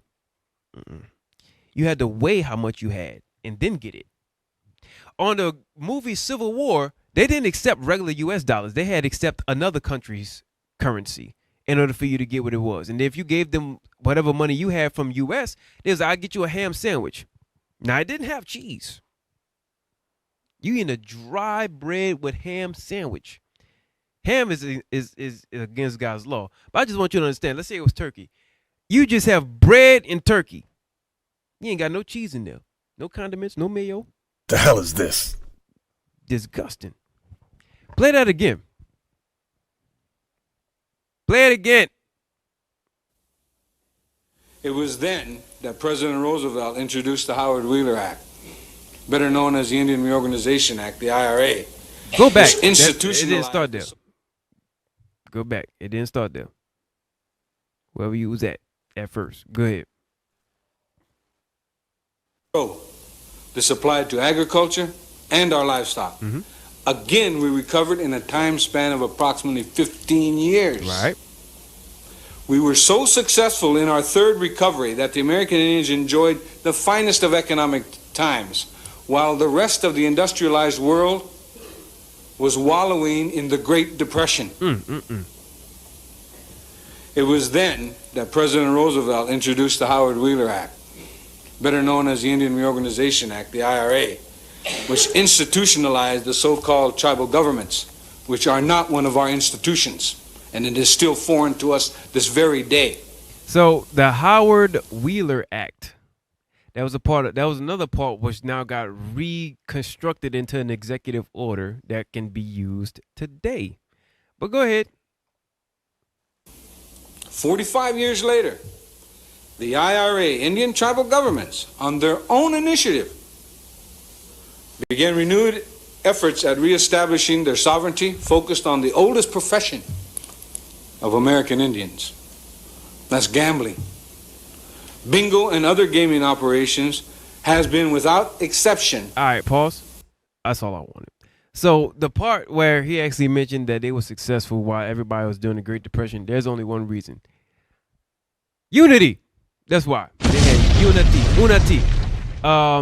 Hey, they had, can y'all find for me, how many, for anybody, I know in the comments you can actually say what it is, and I know you can't say nothing now, because it's not like it's live.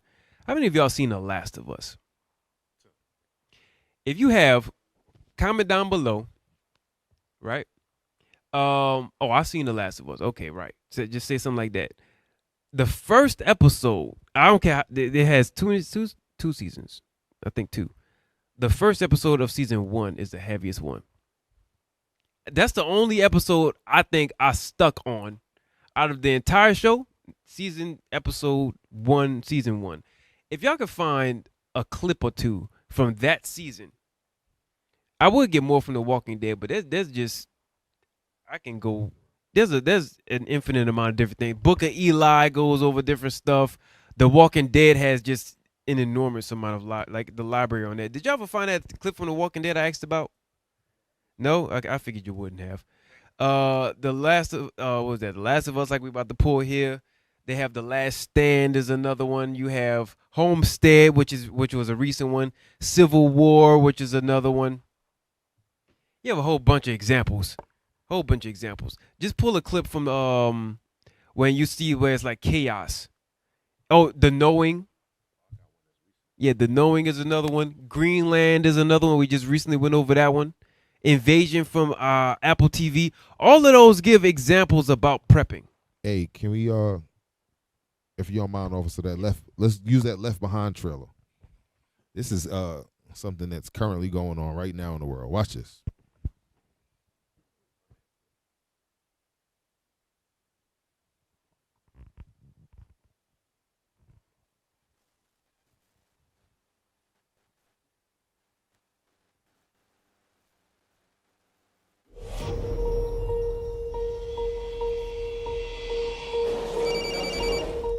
Hi, Mom. Chloe, welcome home. So is everything set for Dad's surprise party? He got called into work. Can I buy you a coffee? I'm waiting for someone. My dad. Hi, sweetheart. Hey. Welcome aboard PanCon Flight 257 to London. Flight time today will be 6 hours and 30 minutes. I love you.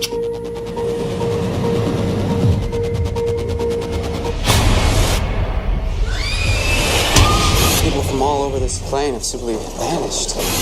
Chris, let me in! Chris!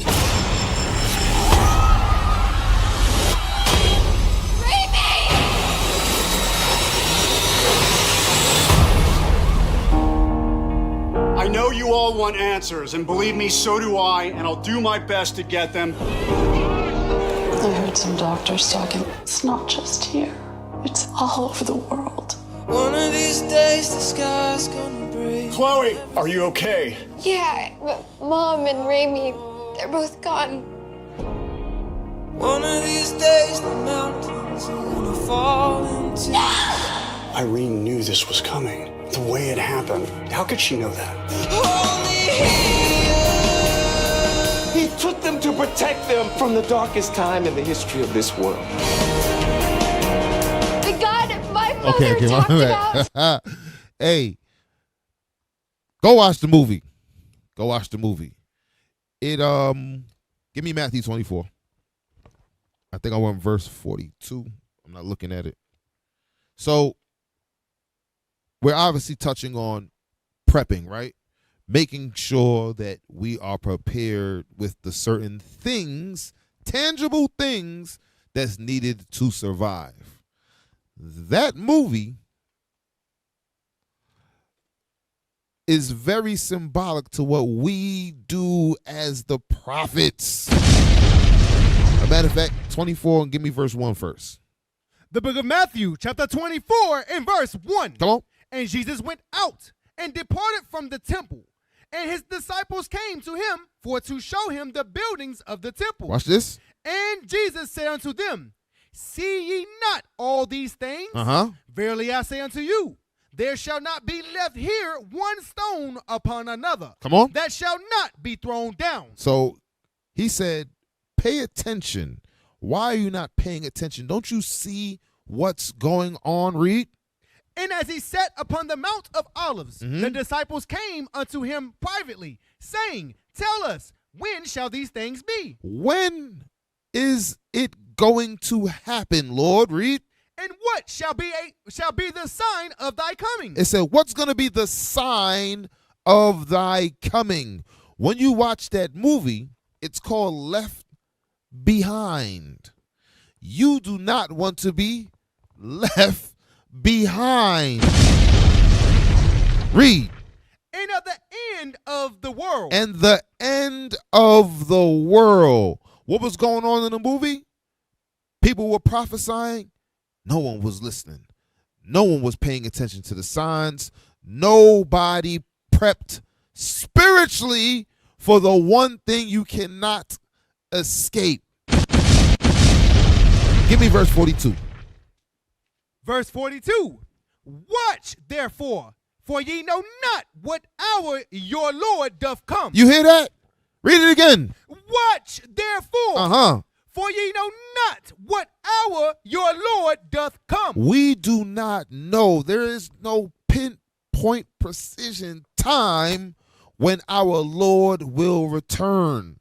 So when he comes back, you need to be spiritually prepared for his coming. Otherwise, you will be left behind.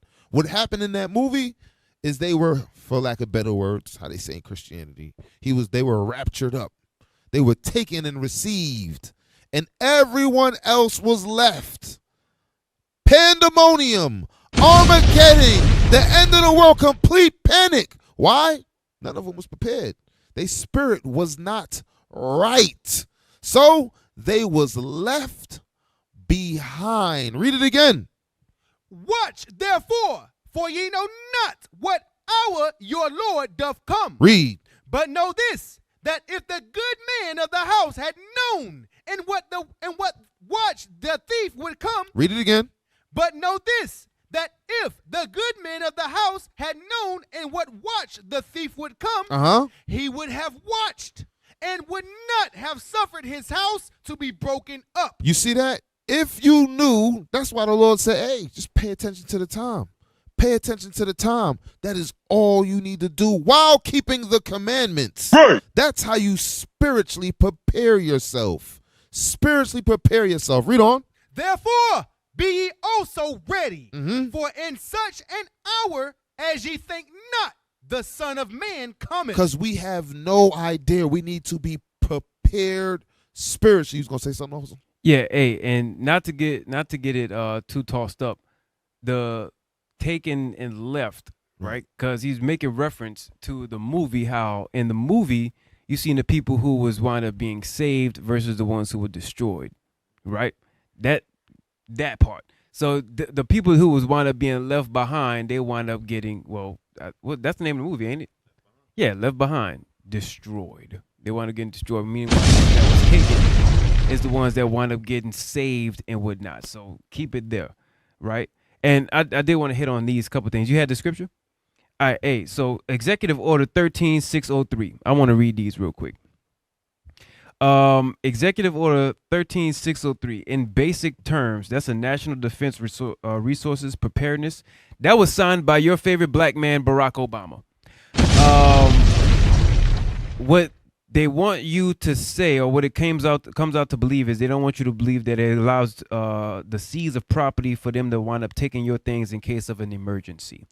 For as long as I can remember, the kings, whenever they needed extra provisions so that way they can fight, they always took things from their citizens. That's one thing. Right. Samuel in chapter 12, 1 Samuel 12 mentions that that's something that would happen. But also, they did have this thing that got signed that you black people wound up going for, you black caucuses, called the Purge Law, that people still, for some reason, forgot exists. Crimes can happen, and all you need to do is just get a ticket. Well, if they want to grab your stuff, who better to commit the crime than the person who actually enforces it? Right. Executive Order 13603, expected. All right, here's another one. Executive Order 12650. So that's establishing an emergency broad to investigate a railway labor dispute. That's going over different kinds of labor laws and different kinds of railway systems, transportation, and so on and so forth. This right now, what I'm explaining, these executive orders that I'm talking about, look them up on your own time. Every one of these executive orders come into play once the United States is under a complete war economy, right? That's when the now entire United States is underneath a different kind of regime, different kind of talk, different kind of order. Underneath that regime, underneath that kind of order, it is not allowed for you to speak against the country. It is prohibited for you to speak against the war efforts of the country currently at war underneath war economy, and anything spoken against the country that is at war is commissible or you will be put to death. Treason. That's what it is. You will be put to death for such things. I hope you understand what I'm saying.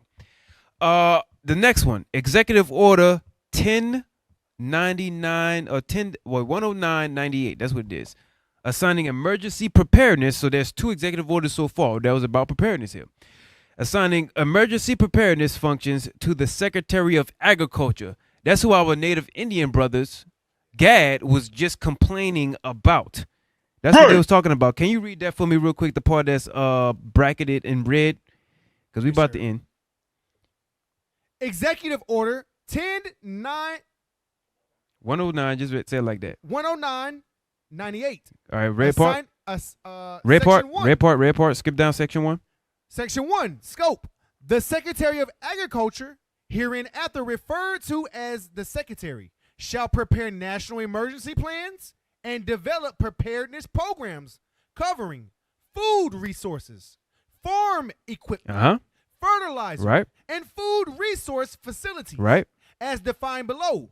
Rural fire control, defense against biological warfare, chemical warfare, and radiological fallout pertaining to agricultural activities and rural defense information and education. Go ahead. These plans and programs shall be designed to develop a state of readiness in these areas with respect to all conditions of national emergency, including attack upon the United States. This right here, this emergency and executive order is not for all citizens. This is only for areas of importance. This is not for all. This executive order is not for all citizens because it is impossible for them to imply all of this upon all citizens and to expect that all citizens are going to understand this order here. It's not made for everybody. It's made for only the places that they deem worthy. And those places are already chosen. That was made mention of, and you can have examples of that like in movies called Greenland. Only certain people are going to get the alert. That's what that is.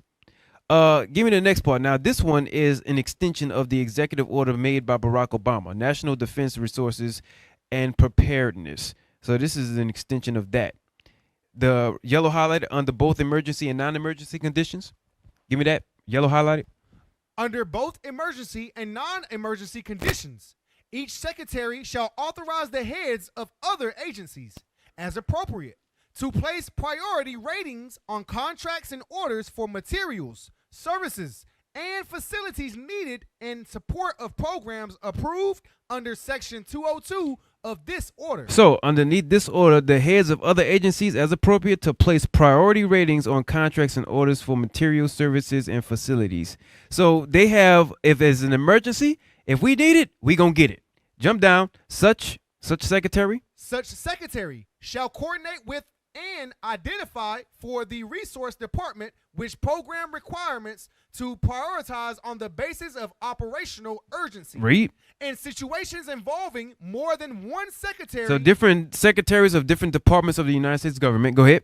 Making a such required determination under Section 202 Read. of this order, and the secretaries. The secretaries shall coordinate with and identify for the resource department which shall program requirements such should receive priority on the basis of operational urgency. If they want it, they're gonna get it. In other words. All right. Next part. The very next one, by Secretary of Defense. The very next image. Read that. By the Secretary of Defense with respect to military production and construction, military assistance to foreign nations, military use of civil transportation. Go ahead. Stockpiles managed by the Department of Defense, space, and directly related activities. Read on. By the Secretary of Energy with respect to energy production and construction, distribution of use, and directly related activities. And The last one. By the Secretary of Homeland Security with respect to all other national defense programs, including civil defense and continuity of government. So these are different secretaries. Remember, in the previous one, it just made mention of the different secretaries underneath Section 202. Here's the Secretary of Defense, Secretary of Energy, and the Secretary of Homeland Security. I want you to notice something. For example, in B, Secretary of Energy, he has power with respect to energy production and construction, distribution, and use. He has power over who uses energy and who does not. If they find that your zip code is not useful for the energy what they need it for war economy, off. That's what that is. Secretary of Defense, anything that they need to conscript you to come part of the United States government, come on in. You're coming. I don't care what you got. You're coming on in. Secretary of Homeland Security, with respect to all other national defense programs, including civil defense and continuity of government. If it keeps the government going, then they're going to use it. Here's a good example. Go to the last clip that we have. The infection begins. The Last of Us.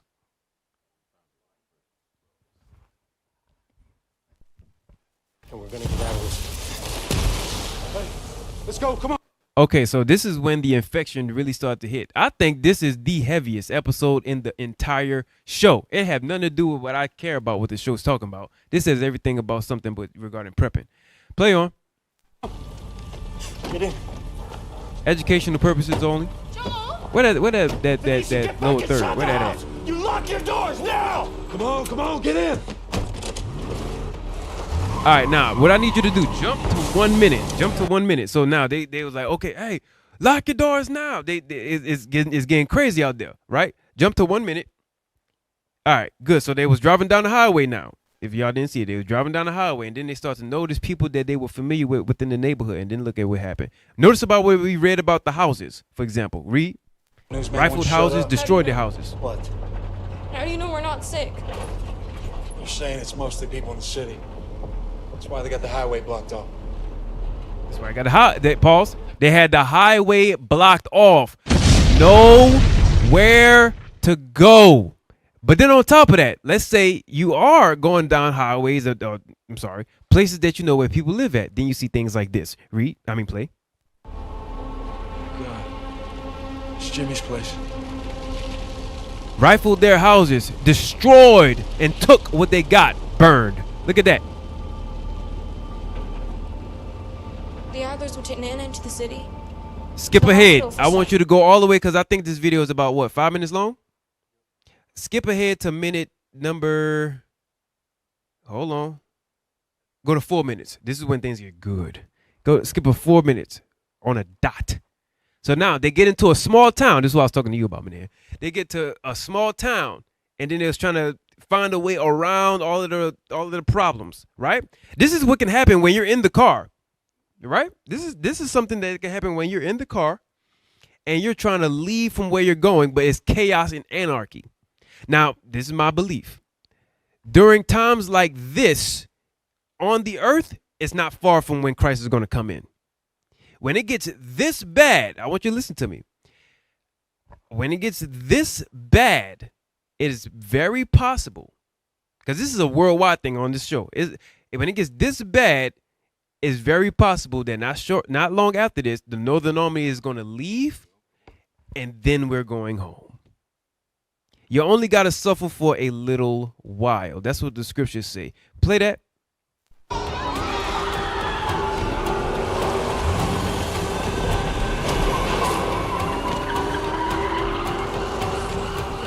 Keep going, keep going.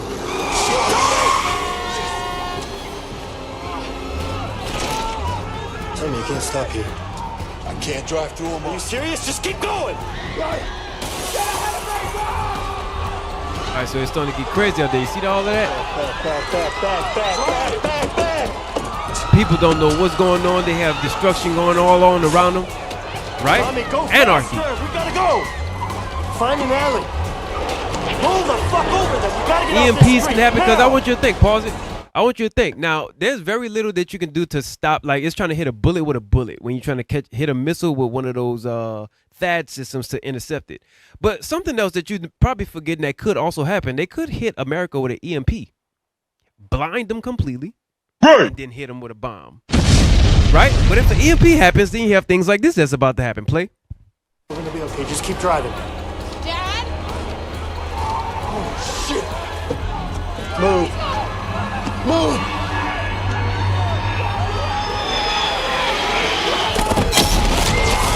Things like that. You see planes and everything falling out of the sky and people dying. Boom. They have a scripture where it says, for a very little while. Go to Isaiah chapter 10 in verse 24.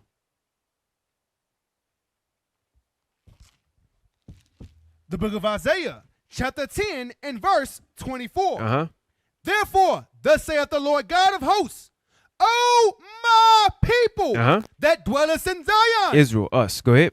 be not afraid of the Assyrian. That Assyrian is talking about the Edomites. Now, this right here, in context of what the chapter was talking about, because it jumps. This chapter jumps from the literal Assyrian during that time to the Assyrian talking about the ones who are currently over there in Israel, the Jewish. Who he's talking about the Idumeans, Esau, Edom, right? He's jumping in and out of time within this chapter. This verse right here is talking about Esau. The Assyrian is talking about Esau. Read that again. Therefore, thus saith the Lord God of hosts, O my people that dwelleth in Zion, be not afraid of the Assyrian. Because the Assyrians were the ones, when they had took Israel, they took the northern kingdom of Israel, but they didn't really capture Judah all the way. They wound up taking them and then amalgamated all of them, took on, like, what was that, in 2 Kings chapter 17, they wound up having their own priests, being inside of the land, and then pretended that they were the people. Who's doing that now? The Jewish. That's what we're talking about right here. One more time, verse 24. Therefore, thus saith the Lord God of hosts, O my people that dwelleth in Zion, be not afraid of the Assyrian. Don't be afraid of the Assyrian. Talking about the Esau. Go ahead. He shall smite thee with a rod. Right? So he's going to hurt you.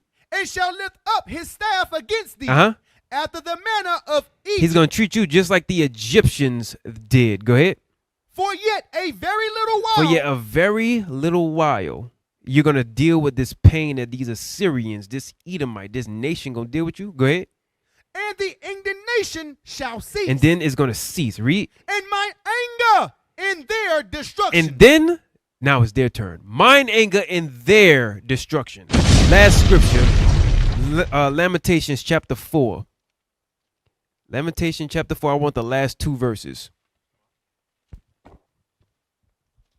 The book of Lamentations, chapter 4 and verse 21. Make sure y'all are prepared, because I would have went to the Revelation scripture. It says, "And the bride who hath made herself ready," right?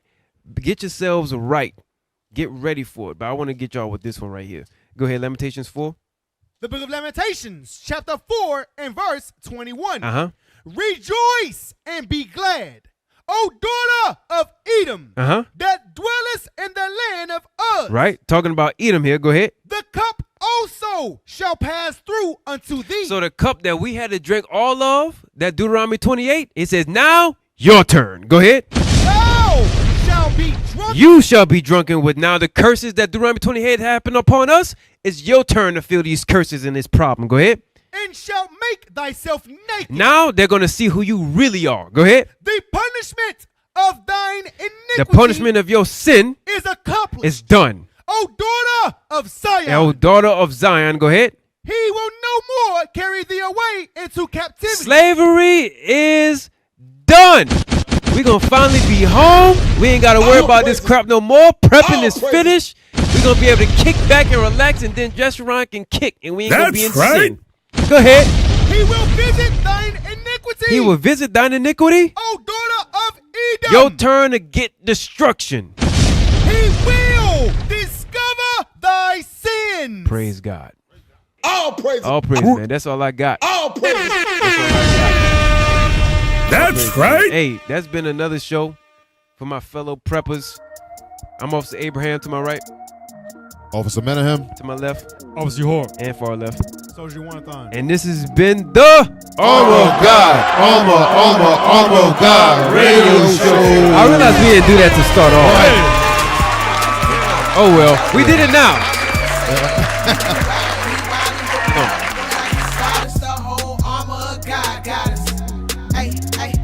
Shake it, I'm shaking, watch us fall out.